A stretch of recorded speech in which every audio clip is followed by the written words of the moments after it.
इस कहानी की शुरुआत सोफिया नाम की एक अनाथ लड़की से होती है जिसे नींद न आने की बीमारी थी। सोफिया तो रात रात भर जग कर अलग अलग टाइप की कहानियां सुना करती थी। एक दिन सोफिया को ये पता चला कि रात के 3 बजे झोली वाले बाबा आते हैं और बच्चों को चुराकर अपनी दुनिया में लेकर जाते हैं। इसीलिए सोफिया रात के 3 बजे उठकर अनाथ आश्रम में घूमने लगी थी। तभी अचानक एक दीवार के पीछे से काफी बड़ा हाथ बाहर निकलता है जिसने कि कचड़े के डिब्बे को सही तरीके से रख दिया था। सोफिया तो अब ये देखकर काफी ज्यादा डर जाती है क्योंकि वो तो एक बहुत ही बड़ा दानव था। पर अब उस बड़े राक्षस ने भी सोफिया को देख लिया होता है। इसीलिए जब सोफिया उससे बचने के लिए अपने बेड पर जाकर सो जाती है तब वो राक्षस सोफिया को पकड़कर अपने साथ लेकर चलता है। ये बड़ा सा दानव इंसानों से बचते हुए आगे बढ़ रहा था और अब वो सोफिया को अपने साथ लेकर कई समुद्र पार करते हुए पहाड़ों के बीचों बीच अपनी एक अलग ही दुनिया में लेके आ जाता है। इस दुनिया में तो उसी की तरह ही काफी सारे दैत्य और दानव रहा करते थे। सोफिया उस दानव जिसका नाम BFG होता है उससे पूछ रही थी कि आखिर तुमने मुझे यहाँ पर क्यों लाया है। तब जाकर BFG बताता है कि तुमने मुझे देख लिया था और अगर मैं तुम्हें यहाँ पर नहीं लाता तब तुम चिल्लाकर सभी को ये बता देती और अगर इंसानों को, दानव और हमारी पूरी जगह के बारे में पता चल गया तब वो यहाँ पर आकर सभी को खत्म कर देंगे। इसीलिए अब सोफिया को हमेशा के लिए यहीं पर रहना पड़ेगा। लेकिन सोफिया कहती है कि वो यहाँ से कैसे भी भाग जाएगी। लेकिन BFG सोफिया को वार्निंग देता है कि वो यहाँ से गलती से भी बाहर ना निकले क्योंकि उनकी इस दुनिया में उसी की तरह काफी बड़े बड़े दानव मौजूद थे जो लिटरली इंसानों और बच्चों को खाते थे। सोफिया तो डरने लगती है कि कहीं BFG भी उसे खा न ले। लेकिन ऐसा बिल्कुल भी नहीं होने वाला था क्योंकि BFG एक बहुत ही शरीफ और शाकाहारी दानव होता है जो सिर्फ ताजी ताजी सब्जियां खाता था। अब सोफिया को बाहर ना जाने देने के लिए BFG ने उसे एक नाव के खिलौने के ऊपर रख दिया था। तभी अचानक सोफिया देखती है कि BFG ने अपने बैग में से नीले कलर का बॉक्स निकाला है। सोफिया तो BFG से पूछने लगी थी कि आखिर ये सारी चीजें क्या हैं। तब जाकर BFG ने बताया कि ये सारे सपने हैं जिन्हें मैं जमा करने का काम करता हूँ। अब यहाँ BFG ने तो सोफिया को सुलाने के लिए एक किताब पढ़ना स्टार्ट कर दिया था जिसके बाद वो अपने कमरे में जाकर लाल कलर के डिब्बे को बाहर निकालता है। कुछ देर बाद सोफिया यहाँ पर देखती है कि BFG अपने कमरे में नहीं है। इसीलिए सोफिया मौके का फायदा उठाकर वहां से भागने की कोशिश करने लग जाती है। सोफिया तो घर से बाहर निकल गई थी लेकिन थोड़ी दूर जाते ही उसके ऊपर एक बहुत ही बड़े दानव ने हमला कर दिया था। ये दानव तो BFG से काफी बड़ा था जो इंसानों और बच्चों को कच्चा खा जाते थे और अब वो बड़ा सा दानव सोफिया को उठाकर अपने मुंह के अंदर डाल देता है जिससे कि सोफिया की मौत हो चुकी थी। लेकिन यहाँ हमें पता चला कि सोफिया ये सारी चीजें अपने सपनों में देख रही थी। इस डरावने सपने से उठने के बाद सोफिया BFG से कहती है कि शायद से ये सपना तुम ही ने मुझे दिखाया है क्योंकि सोफिया को तो कभी गहरी नींद ही नहीं आती। BFG ने जब उस लाल बॉक्स को निकाला था तभी उसने ये सारे सपने सोफिया के मन में डाल दिए थे जिससे कि सोफिया ये समझ पाए कि बाहर निकलना खतरे से खाली नहीं है। अगर और भी दानवों को तुम्हारे बारे में पता चल गया तब वो सोफिया को कच्चा ही खा जाएंगे। कुछ ही देर बाद BFG के घर में एक बहुत ही बड़ा दानव आ जाता है। इस दानव के हाथ पर थोड़ी सी चोट लगी हुई थी जिसे कि वो ठीक कराने आया था। उस बड़े से दानव को देखकर तो सोफिया कहीं पर जाकर छुप गई थी पर वो दानव कह रहा था कि मुझे कहीं से तो इंसानों की खुशबू आ रही है। इसीलिए वो BFG से पूछताछ करने लगा था कि आखिर यहाँ पर दूसरा कौन सा आदमी है जिससे तुम बात कर रहे थे। BFG बड़ा घबराते हुए बोल रहा था कि ऐसा कोई भी नहीं है। तभी सोफिया अचानक एक बड़ी सी ककड़ी के अंदर जाकर छुप जाती है पर उस दानव ने तो ककड़ी को उठा लिया था और खाने ही जा रहा था। तभी BFG कहता है कि तुम्हारी बॉडी को शाकाहारी खाना नहीं चाहिए बल्कि इंसानी दिमाग चाहिए जिससे कि तुम ठीक हो सको। ये बात सुनने के बाद वो दानव उस ककड़ी को नीचे फेंक देता है जिसके अंदर सोफिया छुपी हुई थी और अब उसके जाने के बाद सोफिया बाहर निकल जाती है। BFG इसीलिए सोफिया को बाहर निकलने से मना कर रहा था। अब तो सोफिया को भी ये बात अच्छे से समझ में आ चुकी थी। अब अगले दिन BFG सोफिया को इसी कमरे में रहने के लिए कहकर अपना काम करने के लिए जाने लगता है पर सोफिया BFG से पूछने लगी थी कि आखिर वो कौन सा काम करता है। तब जाकर BFG ने बताया कि वो सपनों को पकड़ने का काम करता था और उनमें से अच्छे अच्छे सपने ढूंढकर इंसानों की दुनिया में जाकर सभी को बांट देता था। ये बातें सुनकर तो सोफिया भी जिद करने लगी थी कि वो BFG के साथ जाएगी। BFG के बहुत बार मना करने के बाद भी सोफिया मानती ही नहीं, इसीलिए उसे सोफिया को अपने साथ लेकर ही जाना पड़ा।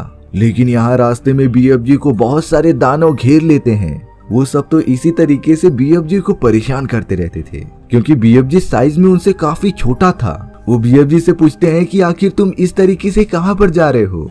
BFG उन्हें सब कुछ बताता है कि वो अपने काम पर जा रहा है। सोफिया तो इतने बड़े बड़े जायंट्स के सामने एकदम चींटी लग रही थी, जो एक कोने में जाकर छुपी हुई होती है। वो सारे दानव BFG को और परेशान करते, तभी वहाँ पर काफी तेजी से बारिश होना स्टार्ट हो जाती है। सभी दानव पानी से काफी ज्यादा डरते थे, इसीलिए वो सब BFG को छोड़कर एक एक कोने में जाकर छुप जाते हैं, जिससे कि BFG और सोफिया को वहाँ से निकलने का मौका मिल गया था, जहाँ से देखने का नजारा काफी ज्यादा लाजवाब था। BFG रास्ते में सोफिया को बताता है कि कुछ सालों पहले उसी के तरह ही एक लड़की को वो इस दुनिया में लेकर आ गया था, लेकिन जब गलती से दानवों को इस बारे में पता चल गया, तब उन्होंने उस लड़के को जान से मार दिया।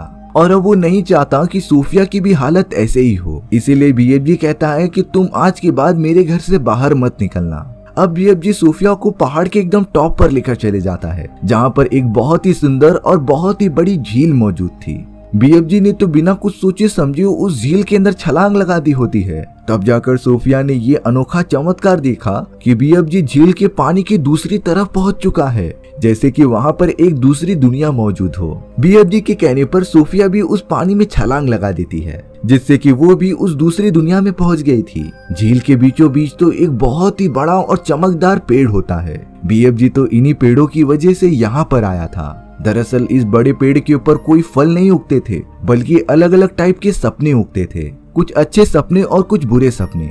BFG तो इन्हीं सारे सपनों को कलेक्ट करने का काम किया करता था और फिर इंसानी दुनिया में जाकर सो रहे इंसानों के मन में बहुत ही अच्छे सपने डाल देता था। BFG को पता था कि इंसान काफी सारे फ्रस्ट्रेशन से गुजर रहा है, इसीलिए एटलीस्ट वो सोते समय अच्छे सपने देखना तो डिजर्व भी करते हैं। और ये सारी चीजें करने से BFG को काफी ज्यादा खुशी मिलती थी। सोफिया BFG के इस अच्छे काम की वजह से काफी ज्यादा इम्प्रेस हो जाती है। BFG ये भी बताता है कि उसके कान इतने ज्यादा तेज हैं कि वो दुनिया के सारे जानवरों और इंसानों की आवाजें सुन सकता है। लेकिन बुराई के काले बादल जल्द से जल्द फैलना स्टार्ट हो रहे थे। वहाँ दानवों की दुनिया में सभी राक्षसों को ये पता चल गया होता है कि सोफिया यानी कि एक इंसान उनकी दुनिया में आया था, और अब वो तो सिर्फ BFG के आने का वेट कर रहे थे ताकि वो सोफिया को मार दे। जब BFG को ये बात पता चली, तब वो सोफिया को उसके साथ जाने के लिए मना कर रहा था, क्योंकि अगर वो उसके साथ दानवों की दुनिया में गई तब उसकी जान को खतरा था। लेकिन अब सोफिया BFG का साथ नहीं छोड़ना चाहती थी। उसने BFG से बहुत सारी रिक्वेस्ट की, जिससे कि BFG को मजबूरन सोफिया को अपने साथ लेकर जाना ही पड़ता है। BFG तो सोफिया को लेकर जल्द से जल्द अपनी दुनिया में वापस लौट जाता है, लेकिन उसे जरा भी अंदाजा नहीं था कि बाकी दानव BFG का इंतजार कर रहे हैं। हालांकि सोफिया एक जगह पर जाकर छुप गई थी, पर अब कुछ दानव BFG के घर पर आकर उससे पूछताछ करने लगते हैं कि उसने एक इंसान को यहाँ पर लाकर कहाँ छुपाया है। हालांकि BFG उनके कोई भी सवाल का जवाब देता ही नहीं, इसीलिए वो सारे दानव BFG को काफी ज्यादा मारने लगे थे। BFG ने तो कैसे भी करके सोफिया की उस ब्लैंकेट को जला दिया था, जिससे कि वो सारे दानव सोफिया तक पहुंच सकते थे, और अब कुछ देर के लिए सोफिया बच जाती है। लेकिन यहाँ सोफिया ने दीवार पर लगी इंग्लैंड की महारानी की तस्वीर देखी, तभी उसे एक बहुत ही अच्छा आइडिया आता है। सोफिया तो BFG के पास आकर उसे अपना एक प्लान बताती है कि तुम्हें इंग्लैंड की महारानी के लिए एक ऐसा सपना बनाना पड़ेगा जिसमें कि इन दानवों की दुनिया का जिक्र किया गया हो, और उसमें ये सारे दानव मौजूद हो जो इंसानों को खाते थे। सपने के अंदर मैं और तुम भी होंगे जो अच्छाई के साथ हैं, और महारानी के पास जाकर सपने में ही मदद मांगेंगे, ताकि महारानी रियलिटी में हम पर भरोसा कर सके।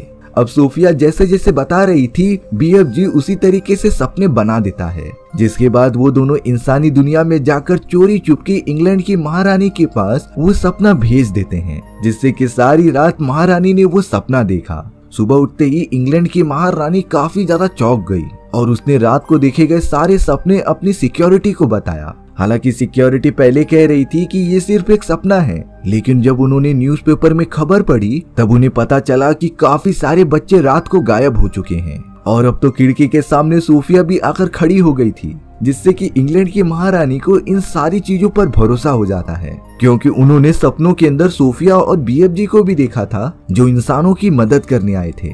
और अब सोफिया के कहने पर BFG भी महारानी और सभी के सामने आ जाता है। वो दोनों तो मिलकर सारी बातें महारानी को बता रहे थे ताकि वो इसमें उनकी मदद कर सकें। महारानी के कहने पर तो सोफिया और बीएफजी को बिठाकर काफी शाही खाना खिलाया जा रहा था। और अब सारी बातें बारीकी से सुनने के बाद महारानी ने ये डिसाइड किया कि वो अपने सैनिकों को भेजकर सभी दानवों को पकड़वा लेगी। सोफिया और बीएफजी तो खुश होकर वापस अपनी दुनिया की तरफ जाने लगे थे। हालांकि उन दानवों की दुनिया तक पहुंचना काफी ज्यादा मुश्किल होता है, पर बीएफजी महारानी के सैनिकों को रास्ता दिखा रहा था वहां तक पहुंचने का। और अब कई समुद्र पार करके और कई पहाड़ों को लांघते हुए महारानी की पूरी सेना उस जगह पर पहुंच गई थी। लेकिन यहाँ बीएफजी और सोफिया ने एक और प्लान बनाया था। उसी के हिसाब से महारानी के सिपाही चल रहे होते हैं। सोफिया और बीएफजी ने मिलकर एक ऐसा बुरा सपना बनाया था जो उन दानवों को अपनी गलती का पश्चाताप करा सके और उनके द्वारा किए गए सारे बुरे काम का एहसास दिला सके। पर वो सोफिया को बताता है कि जिस यंत्र की मदद से वो लोगों के दिमाग में सपने डालता था वो तो रानी के महल में ही छूट गया है और इतने पास जाकर उन दानवों के दिमाग में सपने डालना खतरे से खाली नहीं था। लेकिन यहाँ पर तो सोफिया बीएफजी की बात मानती ही नहीं और उन सपनों को लेकर तो डायरेक्टली सोए हुए दानवों के पास चली जाती है। सोफिया जैसे ही सपनों के बॉक्स को खोलकर उनके दिमाग में डालती तभी अचानक एक दानव ने उसे देख लिया था। पर सोफिया जरा भी नहीं डरती। वो दानव जैसे ही सोफिया को पकड़ने जा रहा था तभी बीएफजी उसके सामने आकर दानवों को डिस्ट्रैक्ट करता है।